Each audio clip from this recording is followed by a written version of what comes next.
ओम पूर्णमदः पूर्णमिदं पूर्णात् पूर्णमुदच्यते पूर्णस्य पूर्णमादाय पूर्णमेवावशिष्यते। ओम शांति शांति शांति। शंकरं शंकराचार्यं केशवं वादरायणं सूत्रभाष्यकृतौ वन्दे भगवन्तौ पुनः पुनः।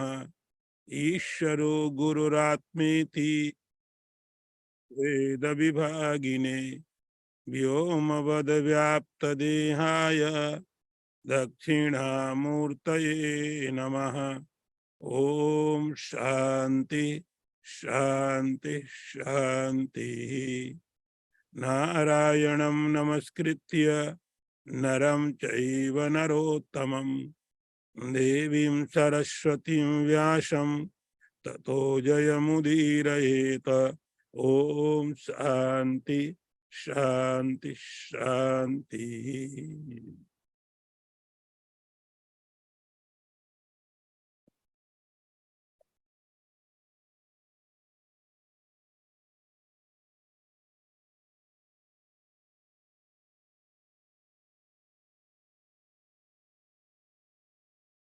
न च मतस्थानि भूतानि पश्य मे योगमैश्वरम् भूत भृन्न च भूतस्थो ममात्मा भूत भावना। अर्थ देखें। भगवान कहते हैं अर्जुन, वे समस्त भूत मुझ में ही स्थित हैं, किंतु मेरी ऐश्वर्य योग शक्ति को देखो। कि समस्त भूतों को भरण पोषण करने वाला, समस्त भूतों को उत्पन्न करने वाला भी मेरा आत्मा वास्तव में भूतों में स्थित नहीं है। इस अध्याय में भगवान ने अर्जुन को कहा कि मैं तुम्हें ऐसी विद्या के बारे में बता रहा हूं, ऐसे रहस्य के बारे में बता रहा हूं जो रहस्य भी है और सबके सामने भी है। अद्भुत बात यह है, ये रहस्य इसलिए है कि सबके सामने है और किसी को मालूम नहीं पड़ता है। कुछ छिपा हो तो उसको ढूंढने के लिए हम लोग कोशिश कर सकते हैं। कुछ चीजें छिपी हो तो कितनी भी छिपी हो हम उनको कोशिश कर लेते हैं, ढूंढ ही लेते हैं। ये इसलिए रहस्य है कि सामने है, और इसलिए रहस्य है कि दिखाई नहीं पड़ता है। इसलिए भगवान उसको इतना जोर दे करके कहते हैं। तो इस अध्याय में पहले भगवान ने इस अध्याय के महत्व को बताया। बहुत ही महत्व को बताने के बाद, इतना महत्व भगवान कभी टॉपिक पर ज्यादा देते नहीं है। इस अध्याय में भगवान ने इस सब्जेक्ट पर, इस विषय पर पहले अर्जुन को बहुत अलर्ट किया, सावधान किया, और उसके बाद बताना, संदेश देना शुरू किया।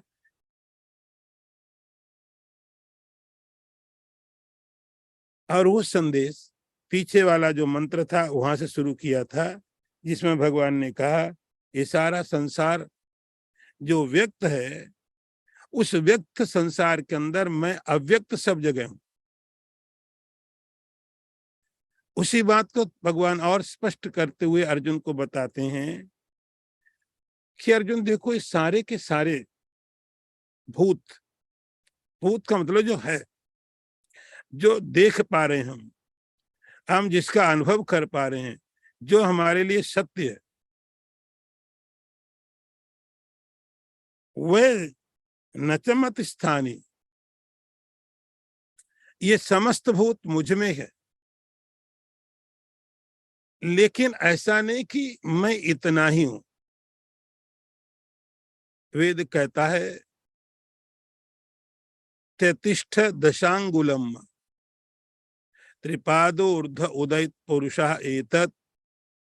उस परमात्मा ने सारे संसार को व्याप्त करके रखा हुआ है, लेकिन ऐसा नहीं कि जितना संसार, जैसे हम कोई बर्तन में पानी भर लेते हैं, अब किसी बर्तन की क्षमता 10 लीटर की है, तो उसकी क्षमता 10 लीटर की है, तो उसके अंदर 10 लीटर पानी है, इससे ज्यादा नहीं है।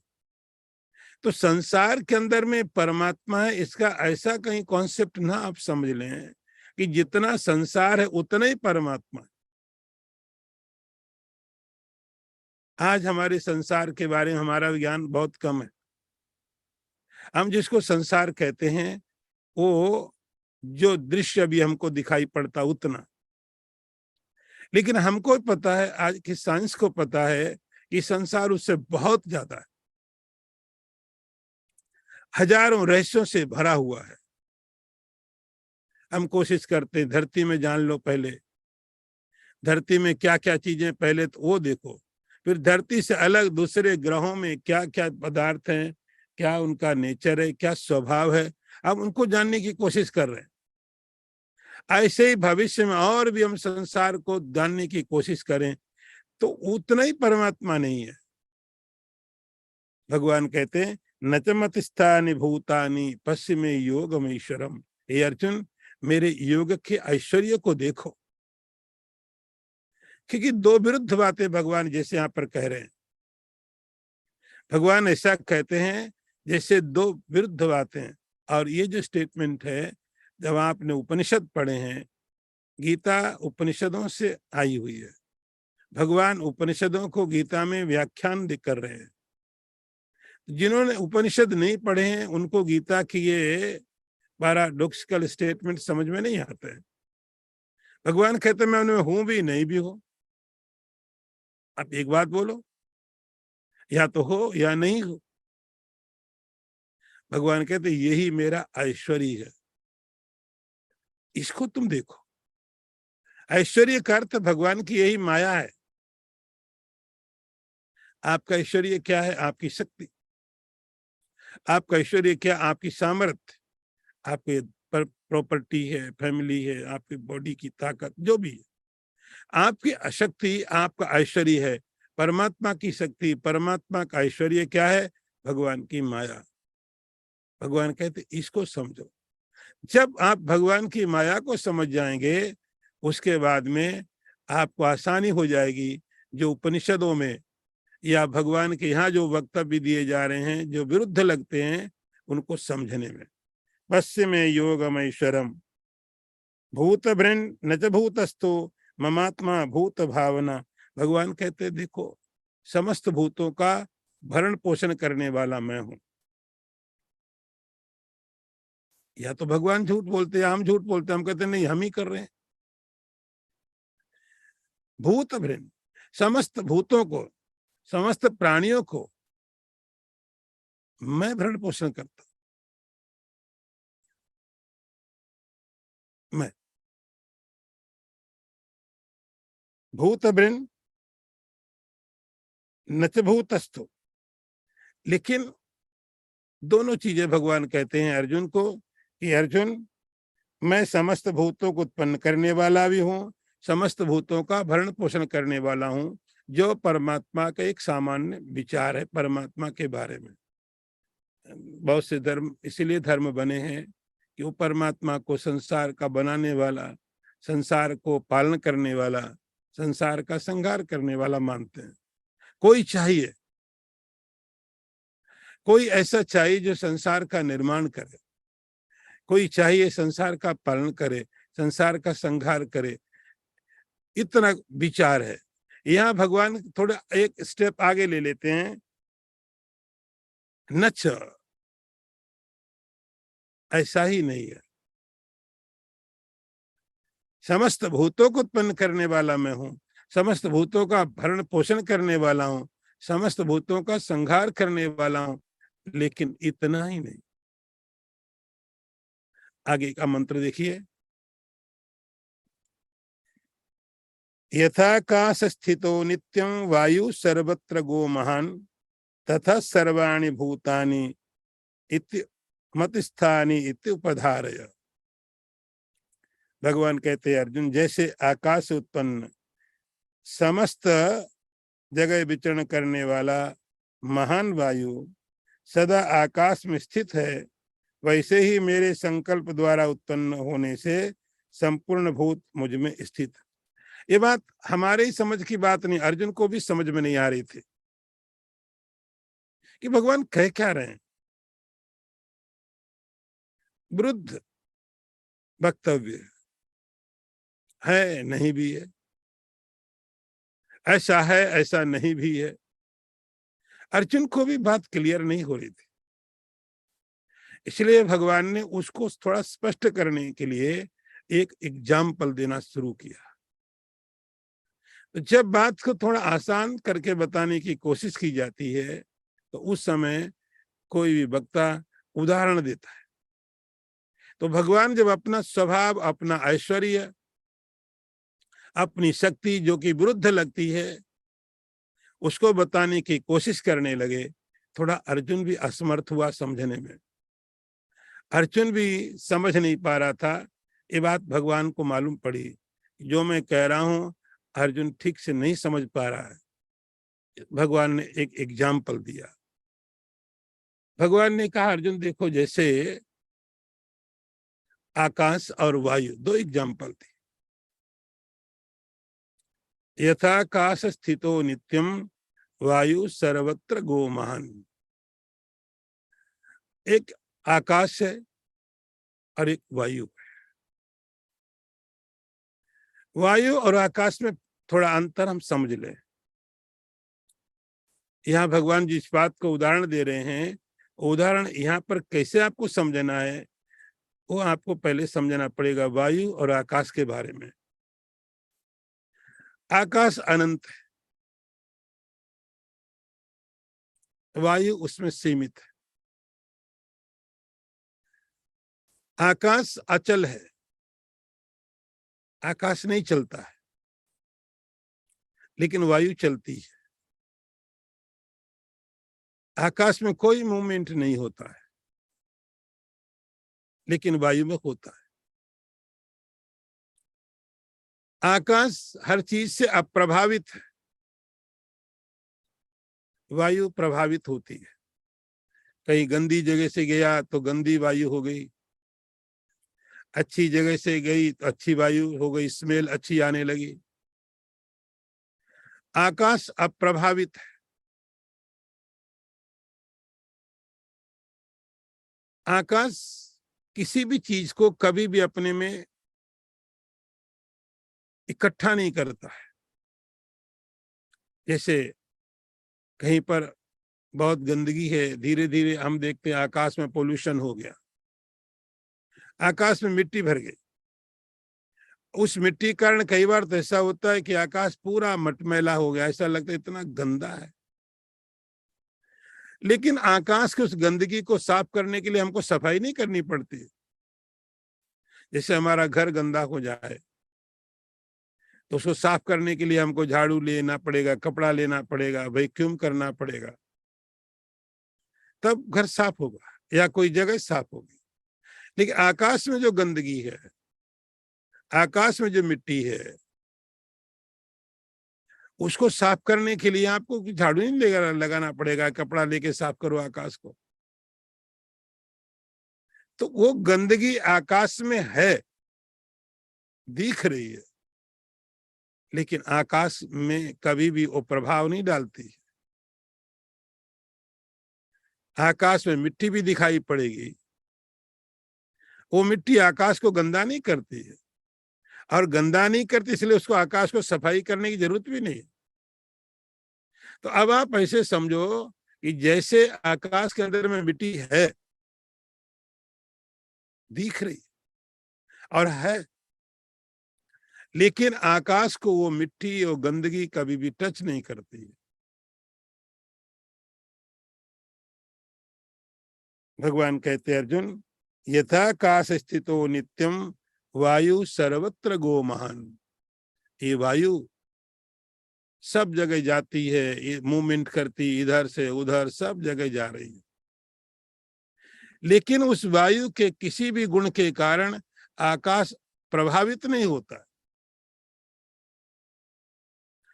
वायु में गंदगी है, वायु में ठंडा है, वायु में गर्म है। आप कहते आज हवा बहुत ठंडी है, हवा गर्म है, हवा में गंध स्मेल गलत है। तो हवा के अंदर जो जो चीजें आपको अनुभव हो रही हैं, जिन जिन चीजों को हवा में आप अनुभव करते हैं, वो हवा आकाश में मूव कर रही है। वो वायु आकाश में चल रही है, लेकिन हवा का कोई भी गुण, वायु का कोई भी गुण आकाश को प्रभावित नहीं करता। तो इसीलिए भगवान कहते हैं कि पहले आप आकाश के और वायु के इस दृष्टांत को समझ लीजिए। वायु हवा में चलने वाली है। अब तो हमें पता है कि कुछ हिस्से के बाद वायु नहीं है, आकाश है। आकाश अनंत है। उस अनंत आकाश के अंदर में वायु चलती है। ये दृष्टांत दिया भगवान ने, तथा ठीक वैसे ही, ठीक वैसे ही। ये दृष्टांत आप ठीक से समझ लेना, क्योंकि ये दृष्टांत से काफी चीजें आगे स्पष्ट होने वाली है। तथा सर्वाणि भूतानि मतिस्थानि इत्युपधारय। ऐसे ही हे अर्जुन, ऐसे ही समस्त भूत मेरे अंदर हैं, ऐसा तुम उपधारय, ठीक से समझो। ठीक से समझो कि मैं आकाश की तरह हूं और समस्त भूत, समस्त सृष्टि मेरे अंदर में ऐसे ही है जैसे आकाश में वायु है, लेकिन आकाश को प्रभावित नहीं करती।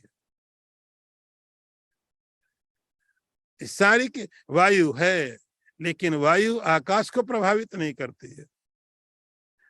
न आकाश में कुछ वायु जोड़ती है, न आकाश से वायु कुछ लेती। लेकिन चलने के लिए वायु को आकाश चाहिए। बिना आकाश के वायु मूवमेंट नहीं कर पाएगी, वायु नहीं चल पाएगी। तो वायु को गति करने के लिए, वायु को चलने के लिए आकाश चाहिए। लेकिन अब आपको समझना है कि वायु का कोई भी गुण आकाश को प्रभावित नहीं करता है। तथा ठीक वैसे ही, यदि ये दृष्टांत समझ में आ गया, सर्वाणि भूतानि मतिस्थानि इत्युपधारय। हे अर्जुन, ऐसे ही ये समस्त भूत मुझ में है, ऐसा समझो। ठीक से समझो। सर्वाणि भूतानि, ये समस्त भूत मुझ में है, ठीक ऐसा समझो। कैसे हैं, आगे के मंत्र में भगवान स्पष्ट करते हैं। सर्वभूतानि कौन्तेय प्रकृतिम यान्ति मामिकाम कल्पक्षय पुनस्तानि कल्पादौ विसृजाम्यहम्। अर्थ देखिए, हे अर्जुन, कल्पों के अंत में सब भूत मेरी प्रकृति को प्राप्त होते हैं, अर्थात प्रकृति में लीन हो जाते हैं, और कल्पों के आदि में मैं उनकी रचना करता हूं। तो ये वायु और आकाश का दृष्टांत हमने समझ लिया। अब उस दृष्टांत को भगवान सृष्टि के साथ और भगवान के साथ दोनों को जोड़ते हैं। ये भगवान का ऐश्वर्य है, ये भगवान की महिमा है, यही भगवान की भगवत्ता है, जिसको देखने को भगवान अर्जुन को कहते, इसको देखो, ये देखो। भगवान की महिमा को, भगवान की भगवत्ता को, ईश्वरता को देखो। ये ईश्वरता भगवान की क्या है? हमने भगवान से कुछ मांगा, मिल गया, ये भगवान की भगवत्ता नहीं है। ये भगवान की भगवत्ता जो ऐश्वर्य है, वो क्या है? पश्चिम योगम ऐश्वरम, आगे भगवान कहेंगे अर्जुन मेरे ऐश्वर्य को देखो। यहाँ भगवान कहते हैं अर्जुन मेरे ऐश्वर्य को तुम ठीक से देखो। पश्चिम योगम ऐश्वरम, इस मेरे ऐश्वर्य को देखो। भगवान अर्जुन को अपनी तरफ अट्रैक्ट करते, मेरे ऐश्वर्य को देखो। मेरा ऐश्वर्य ये नहीं है कि मैंने पृथ्वी बनाई, कि मैंने जल बनाया, कि जैसा हम समझते हैं। भगवान का अर्थ क्या है? जिसने संसार बनाया, जिसने संसार का पालन किया, पोषण किया, संहार किया, ये मेरा ऐश्वर्य नहीं, ये तो अभिव्यक्ति है मेरी। ये तो मेरा अभिव्यक्ति है। जैसे गुलाब का फूल है, जैसे सूरज, सूरज निकलेगा तो प्रकाश के लिए सूरज को कुछ करना थोड़ी पड़ता है। सूरज निकलेगा तो उसको प्रकाश देने के लिए कुछ करना थोड़ी है। भगवान कहते हैं मेरे ऐश्वर्य को देखो। मेरा ऐश्वर्य क्या है? ये समस्त भूत मुझ में है। भगवान किस बात पर जोर दे रहे हैं? उस एंगल को समझने की कोशिश करना है। यहाँ भगवान इस पर जोर नहीं दे रहे सृष्टि मैंने बनाई। भगवान कहते हैं सर्वभूतानि कौन्तेय प्रकृतिम यान्ति मामिकाम कल्पादय पुनस्तानि कल्पक्षय पुनस्तानि कल्पादौ विसृजाम्य। जैसे समुद्र में तरंगे लहरें उठी और बहुत सी लहरों को उठाने के लिए समुद्र को क्या करना पड़ता? कुछ नहीं। और जब बहुत सी लहरें उठी तो समुद्र को मिला क्या? वो समस्त लहरें यदि खत्म हो गई तो समुद्र का गया क्या? ऐसे ही भगवान कहते अर्जुन दो चीजें समझो आप। कल्प आते हैं और जाते हैं। कल्प का अर्थ होता है, यहाँ भगवान कल्प की बात करते हैं, और आपने कल्प के बारे में सुना है कि कल्प का अर्थ होता है जब ब्रह्मा जी का 100 साल पूरा हो जाता है। 100 साल के बाद ये जो पौराणिक बातें हैं भगवान उसी को आधार बना करके इस बात को कह रहे हैं। हम समझते हैं कि क्या होता सृष्टि का, कि जब ब्रह्मा जी उत्पन्न होते हैं, पहले भगवान के नाभि से ब्रह्मा जी उत्पन्न हुए, ब्रह्मा जी ने संसार का निर्माण किया। तो पहले वो विचार आप समझ लीजिए कि सृष्टि का प्रारंभ कैसे हुआ। ब्रह्मा जी उत्पन्न हुए भगवान की नाभि से, और ब्रह्मा जी ने फिर आगे संसार का निर्माण किया। ऐसा हम लोगों ने पुराणों में समझा है, समझने में आसान है, इसलिए भगवान उस बात को यहाँ पर आधार बना रहे। फिर क्या होता है? जैसे ही ब्रह्मा जी के 100 साल हो जाते हैं, 100 साल के बाद में ब्रह्मा जी संसार का प्रलय हो जाता है। इस समय का नाम होता है कल्प। इस टाइम को हम बोलते कल्प, कल्पक्षय। तो जहां से कल्प शुरू होता है, समय शुरू होता है, और समय शुरू होता है ब्रह्मा जी की उत्पत्ति के साथ। फिर 100 साल के बाद ब्रह्मा जी जब जाते हैं तो इस ब्रह्मा जी की उत्पत्ति से लेके ब्रह्मा जी की जाने तक जो समय है, इस समय का नाम होता है कल्प। ये बात हमने पीछे पढ़ी थी। तो उस कल्प में क्या होता है? ब्रह्मा जी के साथ सृष्टि की उत्पत्ति होती है, और ब्रह्मा जी के साथ फिर सृष्टि का विलय हो जाता है। हम कई बार ऐसा समझ सकते हैं कि सृष्टि की उत्पत्ति क्या है, कि कुछ नई चीज बनी, और सृष्टि का प्रलय का अर्थ है क्या चीज खत्म हो गई। एक सामान्य धारणा है कि सृष्टि उत्पन्न हुई, जैसे हम देखते हैं कोई प्रोडक्ट हमने बनाया, ये पहले था नहीं और हमने किसी प्रोडक्ट को बनाया, ये उसकी बनने की तारीख है और ये जिस दिन खत्म हो गया उसकी तारीख है। हमने कोई बिल्डिंग बनाई, हम बिल्डिंग बनाई, पहले थी नहीं, हमने बिल्डिंग बनाई, इतने समय तक बिल्डिंग रही, फिर बिल्डिंग खत्म हो गई। ऐसे ही हम समझते सृष्टि भी ऐसी ही हुई होगी। ये सृष्टि पहले थी नहीं, फिर भगवान ने सृष्टि को बनाया और इतने समय तक रहा, फिर भगवान ने सृष्टि को खत्म कर दिया। यहां भगवान कहते अर्जुन, इस बात को, मेरा यही ऐश्वर्य है, यही मेरी भगवत्ता है कि जब कल्प प्रारंभ होता है, यहां आप ऐसे समझ सकते हो, कल्प छोड़ दो, कि जब सृष्टि प्रारंभ होती है तब क्या होता है, और कल्प सृष्टि जब समाप्त होती है तो होता क्या। इस बात को समझ लेंगे तो भगवान की भगवत्ता समझ में आएगी। भगवान यहां शब्द का उपयोग करते हैं, सर्वभूतानि कौन्तेय प्रकृतिम यान्ति मामिकाम। यान्ति का अर्थ होता उसमें जाना, संस्कृत में यान्ति लिखा, यान्ति का अर्थ होता है जाते हैं। जाते हैं का अर्थ हुआ, आजकल हम भी ना जैसे बोलते हैं, कभी किसी व्यक्ति को कोई मर जाता है, बोले वो मर गया, हिंदी में बोलते हैं मर गया। दो शब्द होते हैं, मरा और गया। मर गया मतलब चला गया, गया इसका मतलब हुआ कि अभी खत्म नहीं हुआ, वो खत्म होता तो मरता जाता कैसे।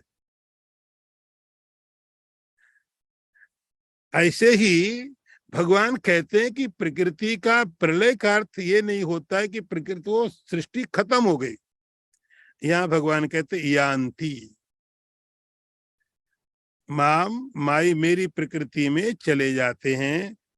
सर्वभूतानि कौन्तेय प्रकृतिम यान्ति मामिकाम कल्पक्षय, कि जब सृष्टि का प्रलय होता है, संसार का प्रलय होता है, उस समय होता क्या है, तो ऐसा नहीं कि सब चीजें खत्म हो जाती हैं। भगवान कहते मेरी प्रकृति में चली जाती, चली जाती थी वो, जैसे तरंगे थी समुद्र में, बड़ी बड़ी वेव्स थी, लेकिन फिर जाके समुद्र में चली गई, समुद्र में चली गई। जैसे आपके कपड़े के अंदर में वो क्रीज बन जाते हैं, फिर आप उनको आयरन कर देते, क्रीज चले जाते। तो क्रीज पड़ने से आपके कपड़े में कुछ नया जुड़ नहीं गया, और जब आपने उनको हटा दिया तो कुछ खत्म भी नहीं हो गया। पहले भी कपड़ा था, अभी भी कपड़ा ही है, तो उसके ऊपर जो क्रीज आ गई और जब आपने निकाल दिया तो उसका कपड़े पर क्या इफेक्ट पड़ा, न कपड़े का कुछ गया न कपड़े में कुछ बढ़ा। इस बात को समझ लेंगे, भगवान कहते हैं कि सर्वभूतानि, जितने भी, जितना भी सृष्टि है, जितना भी क्रिएशन है, जो कुछ भी है,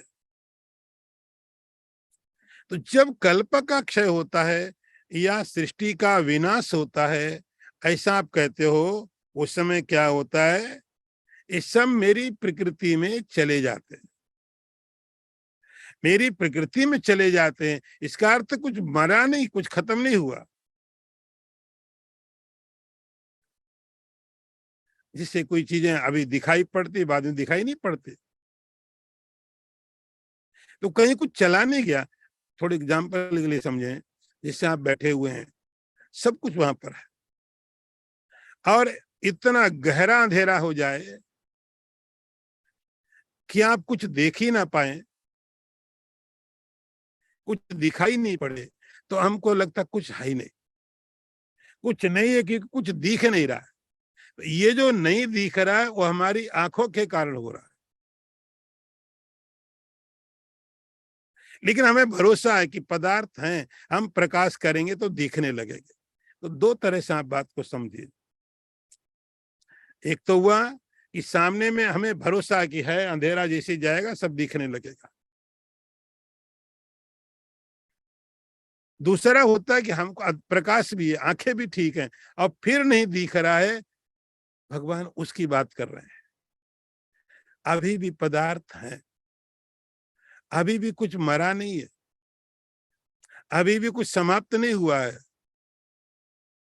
सर्वभूतानि कौन्तेय प्रकृतिम यान्ति मामिकाम कल्पक्षय।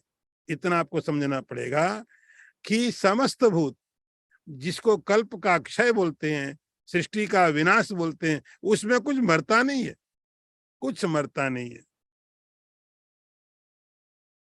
वो सब के सब इनविजिबल हो जाते, अदृश्य हो जाते हैं। और जब कल्प का प्रारंभ होता है, जब सृष्टि प्रारंभ होती है, उसका मतलब क्या होता है? उसका मतलब होता है मैं उन चीजों को दिखा देता हूं। कल्पादौ विसृजाम्य हम, कल्प के प्रारंभ में, अर्थात सृष्टि के प्रारंभ में जो चीजें छिप गई थी उनको दिखा देता हूं। यही सृष्टि का बनना और यही सृष्टि का बिगड़ना है। कुछ नया काम भगवान नहीं करते हैं,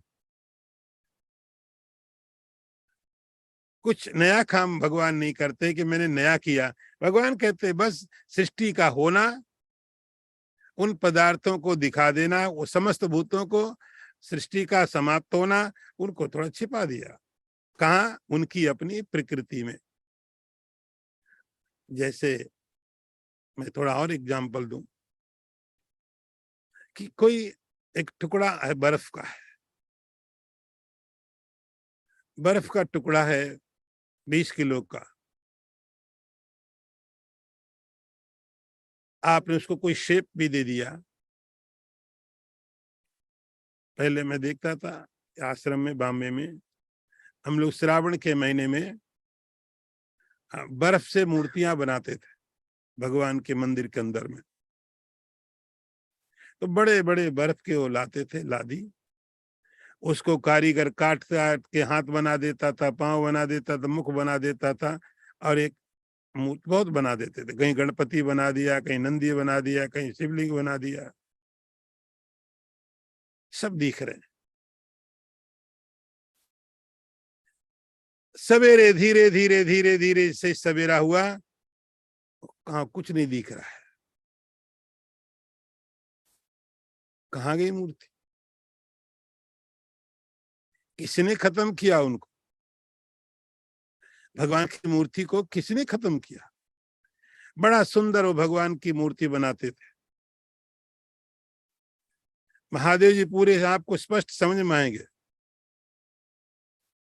नंदी आपको समझ में आएगा,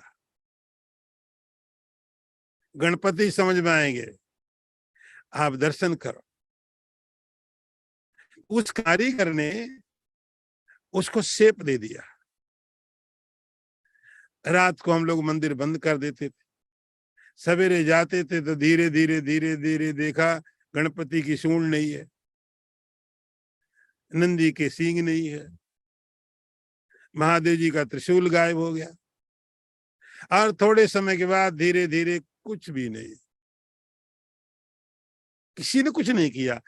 आप समझ सकते हैं वो अपनी प्रकृति में चले गए। उनकी प्रकृति क्या थी? पानी। प्रकृति मतलब उनका कारण। तो वो जो मूर्तियां बनाई थी उसका कारण था पानी। तो धीरे धीरे धीरे धीरे सवेरा होने तक वो सब के सब प्रकृति अपने पानी में चले गए, कुछ नहीं दिख रहा है। ये हो गया समझो कल्प का क्षय। अब यदि वही पानी हम इकट्ठा कर लें, उस पानी को जो इकट्ठा करके और फिर हम उसको फिर जमा दें, उस जमे हुए पानी से फिर हम मूर्ति बना दें। अब कुछ और मूर्ति बन सकती है। उससे पहले गणपति बनाए थे, अभी हनुमान जी बनाए जा सकते हैं। फिर हनुमान जी ये हो गया सृष्टि का वर्णन, और वो हो गया सवेरे तक धीरे धीरे धीरे धीरे 10-20 घंटे में पूरी की पूरी बर्फ चली गई। एक छोटा सा समय था, उस छोटे से समय के अंदर में ये प्रक्रिया करके हमने पानी को बर्फ बनाया, मूर्तियां बनाई, फिर पानी बना लिया। अब इस सब करने में पानी का हुआ क्या? पानी में कुछ बना, कुछ बिगड़ा? ऐसे ही भगवान कहते हैं कि हे अर्जुन, अब बर्फ का जो प्रकृति है वो पानी, प्रकृति तो कारण जिसमें पानी बर्फ है, ऐसे सारे संसार की प्रकृति क्या है? मामिकाम, वो मेरी प्रकृति है। कल्पक्षय पुनस्तानी कल्पादौ विसृजाम्यहम्, बस यही भगवान की प्रकृति है। समय के हिसाब से उसमें तो सब चीजें हो रही हैं, मिट रही हैं, और इससे ये भी समझ लो कि परमात्मा उस समय से परे है। आगे का मंत्र देखिए, आपको बात समझ में आए के लिए भगवान कहते हैं, प्रकृतिम स्वम अवष्टभ्य विसृजामि पुनः पुनः भूतग्राम मिमम कृष्णम अवसम प्रकृतिर्वशा। अर्थ देखो, भगवान कहते हैं अर्जुन, अपनी प्रकृति को स्वीकार करके स्वभाव के बल से परतंत्र हुए इस संपूर्ण भूत समुदाय को बार बार उनके कर्मों के अनुसार मैं बनाता हूं। भगवान अपना ऐश्वर्य बता रहे हैं। जो हम देख रहे हैं हमको लगता हमारा ऐश्वर्य है, ये हमारी रचना है। भगवान कहते नहीं, ये आप पहले ठीक से समझो। जैसे पानी बर्फ बन गया, बर्फ पानी बन गई, पानी पर कोई असर नहीं आया, ऐसे ही भगवान कहते हैं उस पानी को बर्फ बनाने के लिए आपने थोड़ा उसको डिफ्रीज किया, धीरे धीरे धीरे धीरे, फिर वो अपने नॉर्मल टेम्परेचर में गया और पानी बन गया। उसी दृष्टांत को भगवान और स्पष्ट करते हैं, प्रकृतिम सम अवष्टभ्य, मैं अपनी प्रकृति को स्वीकार करता हूं। अपनी प्रकृति को हे अर्जुन मैं स्वीकार करता हूं। अवष्टभ्य, जैसे पानी अपने आप बर्फ नहीं बन जाएगा, बर्फ भी अपने आप पानी नहीं बन जाएगी, तो बर्फ को पानी बनने के लिए टेम्परेचर महत्वपूर्ण पार्ट रोल करेगा। ऐसे ही टेम्परेचर दोनों जगह काम करेगा। जो वहां का तापमान है, उस तापमान के कारण पानी बर्फ बन गया, और तापमान के कारण ही बर्फ पानी बन गई। दोनों काम किससे हुए? तो पानी में जो परिवर्तन हो गए, भगवान कहते हैं पानी में जो परिवर्तन हुए उसका एक ही कारण था, और वो था तापमान। एक निश्चित तापमान के कारण पानी बर्फ बन गया, और एक निश्चित तापमान के कारण बर्फ पानी बन गई। पानी में कुछ नहीं हुआ। ऐसे ही भगवान कहते हैं यहां पर, अब उस पानी को आप कितने बार बर्फ बना सकते हो? एक पानी आपके पास रखा है, आप कितने बार बर्फ बना सकते हो? आपकी मर्जी, बनाते रहो। तो भगवान कहते हैं ऐसे ही यहाँ पर प्रकृतिम स्वम अवष्टभ्य विसृजामि पुनः पुनः, मेरी जो प्रकृति है, आप माया कह सकते हो, उसको लेकर के मैं अपनी प्रकृति को लेकर के विसृजामि पुनः पुनः भूत ग्रामम इमम, अपनी माया को लेकर के मैं समस्त भूत प्राणियों का विसृजामी, इस समस्त भूत समुदाय को बार बार उनके कर्मों के अनुसार रचता रहता हूं। अब एक ही चीज को बार बार क्यों बनाना पड़ता है? आप थोड़ा ठीक से समझिए कि एक ही चीज को बार बार बनाने, एक चीज को आप एक बार बना सकते हो, लेकिन एक ही चीज को बार बार बनाने का मतलब होता है ये उसका स्वभाव नहीं है। जैसे पानी को आप पानी नहीं बनाते हो, वो है। पानी को हम बर्फ बनाते हैं, ये है ही नहीं। फिर वो बर्फ पिघल करके पानी बन जाएगी, हम कहते दोबारा फिर बर्फ बनाएंगे, हम फिर बर्फ बना देते, वो फिर पानी बन जाएगी, क्योंकि उसका स्वभाव वो नहीं है। ये उसकी सत्ता नहीं है, उसकी वास्तविकता नहीं है। थोड़े समय के लिए रहेगा, उसके बाद में फिर अपने स्वभाव में चला जाएगा। यहाँ भगवान कहते इसी प्रकार ये जितने भूत ग्रामम, जितनी सृष्टि है, तो ये सृष्टि वास्तव में सत्य का स्वरूप नहीं है। ये सृष्टि वास्तव में उस सत्य का स्वरूप नहीं है, ये सत्य की अभिव्यक्ति है, थोड़े समय के लिए। तो ये जैसे वो बर्फ पानी की अभिव्यक्ति है, प्रकटीकरण है, लेकिन वो वास्तविक पानी भी नहीं है। हमको याद है एक बार हमने पहाड़ों में एक बड़ी कठिन यात्रा की थी, हिमालय में। धीरे धीरे जब हम बहुत हाइट में चले गए, तो खाना तो हमारे पास था, लेकिन पानी खत्म हो गया था, पानी नहीं था, हाइट बहुत थी, एक एक पांव आगे रखना थोड़ा भारी हो रहा था। तो हमारे साथ एक वहां लोकल में कोई था, वो हमारे साथ था। हम दो महात्मा थे, एक लोकल में लड़का था, वो हमारे साथ था। अब प्यास इतनी लग रही, पानी नहीं है। हमने कहा कुछ तो कर। वो पास में गया, जाकर के वहां बर्फ पड़ी थी पूरी, थोड़ी बर्फ ले आया उठा के। बर्फ को उसने ककड़ी की तरह से इकट्ठा किया, हमको बोला यही खाओ। यही खाने, पानी पानी है, लेकिन वो पानी पी नहीं सकते। खाओ, कुछ तरीका नहीं था, थोड़ा थोड़ा थोड़ा थोड़ा, ऐसे भी नहीं आइसक्रीम बढ़िया वाली थी खा रहे थे।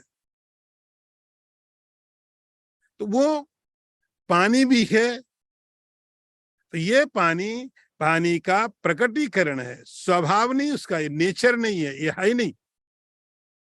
ऐसे ही ये सारा का सारा संसार समझो बर्फ की तरह पानी का स्वरूप है, प्रकटीकरण है। ये कैसे होता है? प्रकृतिम अवष्टभ्य, भगवान कहते हैं अपनी प्रकृति को मैं लेकर के इन सबको, भूत ग्रामम एवं कृष्णम, इन सबको मैं करता हूं, कृष्णम संपूर्ण जगत को। अवसम प्रकृति रसात, आप ऐसा क्यों करते हो? ऐसा क्यों करते हो? भगवान कहते ये प्रकृति है,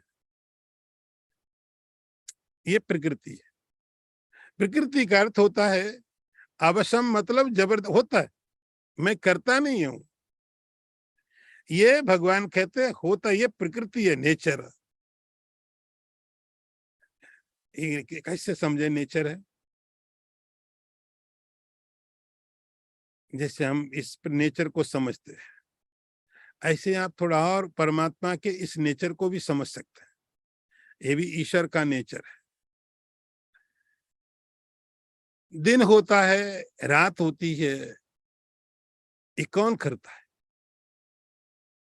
होता है। रात में अंधेरा होता है, दिन में प्रकाश होता है, किसी को करने की जरूरत है, वो हम कहते हैं नेचर है। ऐसे ही जितने भूतग्राम हैं, जितने भूतग्राम हैं, जितना भी संसार है, जितना भी सृष्टि है, ये भगवान कहते हैं इनकी प्रकृति है।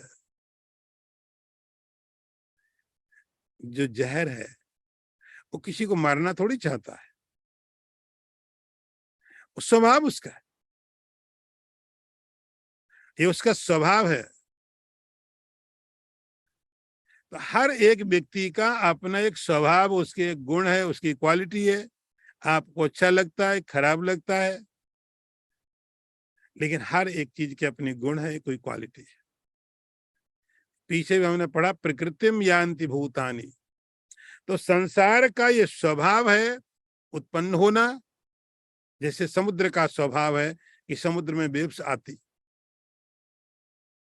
समुद्र में तरंगे उठेगी। इन तरंगों को यदि हम कहे समुद्र मत उठाओ, उठेंगे। फिर उठा दिया तो मार क्यों रहे, खत्म क्यों कर रहे, मरेंगे भी। तो जैसे समुद्र के अंदर तरंगों का, लहरों का उठना एक स्वाभाविक प्रक्रिया है, इसके लिए समुद्र को कुछ करना नहीं होता है, उसका होना ही काफी है। बस समुद्र का होना ही काफी है, उससे अपने आप ही ये लहरें उठेंगी, अपने आप जाएंगी। इसी प्रकार भगवान कहते आवसम प्रकृतिर्वशा। ये समस्त भूतों का स्वभाव है, समस्त प्राणियों का स्वभाव है छिप जाना और दिखाई पड़ने लगना। इसके लिए भगवान कहते हैं प्रकृति अवसात। अवसात मतलब प्रक्रिया है अनंत समय से। हम पूछे समुद्र में तरंगे कब से उठती, कब से उठना शुरू हुआ? कभी तो कोई तो टाइम रहा होगा जब समुद्र की तरंगे उठी, उठी। कभी तो समय रहा होगा कि जब ये गुलाब के फूल से खुशबू आना शुरू हुआ, कि चीनी मीठी हुई। स्वभाव अवसम प्रकृतिर्वशात। आगे का मंत्र देखिए, नचमाम तानि कर्माणि निबधनन्ति धनंजया उदासीन बदासीन मसक्तम तेषु कर्मसु। अर्थ देखो, भगवान कहते हैं अर्जुन, उन कर्मों में आसक्ति रहत और उदासीनता के कारण स्थित मुझ परमात्मा में उन कर्मों वे कर्म नहीं बांधते हैं। अर्जुन को भगवान अपने और अपने सृष्टि के बारे में बता रहे हैं। यही भगवान की राजविद्या है, यही सबसे बड़ा रहस्य है कि सामने होकर के भी रहस्य है। हे अर्जुन, ये समस्त कर्म देखते हैं। समुद्र में तरंगे उठती हैं, समुद्र को क्या करना पड़ता है? कुछ नहीं। आपको ठंडी वजह से टेम्परेचर बहुत कम हो, हमको ठंडी लग रही है और हमने ठंडी दूर करने के लिए आग जलाई, आग जली और हमारी ठंडी गई। तो हमारी ठंडी को दूर करने के लिए आग ने क्या किया? कुछ नहीं। ये आग का स्वभाव है। और कहीं गर्मी बहुत है, आपने वहां आग जलाई तो भी तो क्या किया उसने? हमको दुखी करने के लिए? कुछ नहीं। वो आग का स्वभाव है। आग का हो स्वभाव का मतलब उसका होना। तो आग का होना ही फिर आप कैसे उसको रिएक्ट करते हो? ऐसे ही भगवान कहते हैं ये सृष्टि बन रही है, न जमाम तानि कर्माणि निबधनन्ति धनंजया। तो सृष्टि बनने के बाद मैं सबको बताऊं कि देखो मैंने सृष्टि बनाई है, देखो मुझे मानो? भगवान कहते नहीं नहीं, उदासीनम उदासीन बद आसीनम। हे अर्जुन, इसमें मेरा कोई ऐसा नहीं कि मैं कर रहा हूं। यदि मैं करता हूं तो मुझे भी अहंकार हो जाएगा। तो जब किसी छोटे व्यक्ति को जिसने छोटा काम किया उसके अंदर अहंकार पैदा हो जाता है, तो जब इतना बड़ा संसार बना, इतनी बड़ी सृष्टि बनी, तो परमात्मा को क्यों नहीं अहंकार हो? अहंकार होना चाहिए। हे अर्जुन, ये सारा संसार मैंने बनाया। इसलिए भगवान कहते अर्जुन, न चमाम तानि कर्माणि निबधनंती। यदि मुझे अहंकार हो जाएगा तो बंधन भी आ जाएगा, बंधन भी आ जाएगा। इसीलिए ये जो इतने कर्म है, क्या कर्म है कि सृष्टि के प्रारंभ में, कल्प के प्रारंभ में सबका निर्माण, कल्प के बाद में सबका विसर्जन। अब आप सोचो कि आपके पास कोई बढ़िया चीज हो और आप फेंको तो आपको खराब लगे। भगवान भी अपनी सृष्टि को जब हटाए, खत्म करे, वो भी रोना शुरू करे। इतनी सुंदर सृष्टि थी, मैंने क्यों खत्म कर डाली? समुद्र बैठ के रोए, इतनी अच्छी ऊंची ऊंची अच्छी अच्छी तरंगे थी, क्यों मैं खत्म कर रहा हूं? भगवान कहते हैं, न च माम तानि कर्माणि निबधनंती। हे अर्जुन, ये कोई भी कर्म मुझे बंधन में नहीं डालते हैं। यही रहस्य, यही राजविद्या है कि इतना बड़ा क्रिएशन हो रहा है, इतनी बड़ी सृष्टि हो रही है, अभी तक सबके लिए अभी तक अभी तक साइंस इतना एडवांस हम कहते हैं, लेकिन हमको लगता है अभी तक कुछ भी नहीं पता है। थोड़ा चंद्रमा के बारे में कुछ मालूम पड़ा तो ऐसी खुशी होने लगती। इतनी दुनिया है, इतना ब्रह्मांड है, ये सब किया मैंने, लेकिन न निबधनंती, कोई मुझे बांधता नहीं है। क्यों नहीं? उदासीन बद आसीनम, क्योंकि मैं ये रहस्य जानता हूं। इसीलिए मुझे कोई कर्म बंधन में नहीं डालता अर्जुन। न तेषु कर्मसु आसक्तम।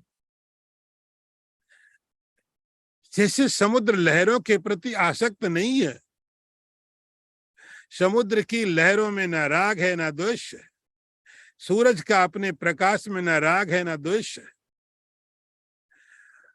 गुलाब को अपनी सुगंध में न राग है न द्वेष है, क्योंकि स्वभाव में राग द्वेष नहीं हो सकता, स्वभाव में आसक्ति नहीं हो सकती है। आसक्ति, राग और द्वेष उसमें हो सकता है जो अस्वाभाविक होता है, उसमें कोई राग नहीं। आग का काम है गर्म होना, उसमें न राग है न द्वेष है। बर्फ का काम ठंडा होना, न राग है न द्वेष है। ऐसे ही परमात्मा का ये संसार एक अभिव्यक्तिकरण है, प्रकटीकरण है। आप परमात्मा के उस सूक्ष्म स्वरूप को नहीं देख सकते हो, तो परमात्मा का ये विराट रूप तो देख लो। तो जैसे समुद्र अपने आप को तरंगों के माध्यम से प्रकट करता है, अग्नि अपने आप को गर्मी और प्रकाश के माध्यम से प्रकट करता है, पानी अपने आप को बर्फ के रूप से प्रकट करता है, गुलाब का फूल अपनी सुगंधी से अपने को प्रकट करता है। ऐसे ही परमात्मा कहते मैं अपने आप को संसार के रूप से प्रकट करता हूं, और इसमें मुझे अहंकार होने का, बंधन होने का कोई कारण नहीं। ये कर्म इसीलिए अर्जुन मुझे नहीं बांधते हैं क्योंकि मुझे ये मेरा केवल प्रकटीकरण है, मेरी प्रकृति के कारण ये सब ऐसा होता है। ओम पूर्णमदः पूर्णमिदं पूर्णात् पूर्णमुदच्यते पूर्णस्य पूर्णमादाय पूर्णमेवावशिष्यते। ओम शांति शांति शांति। शंकरं शंकराचार्यं केशवं वादरायणं सूत्रभाष्यकृतौ वन्दे भगवन्तौ पुनः पुनः ईश्वरो गुरुरात्मेति मूर्तिभेद विभागिने व्योमवद्व्याप्तदेहाय दक्षिणामूर्तये नमः। ओम शांति शांति शांति। नारायणं नमस्कृत्य नरं चैव नरोत्तमं देवीं सरस्वतीं व्यासं ततो जयमुदीरयेत। ओम शांति शांति शांति।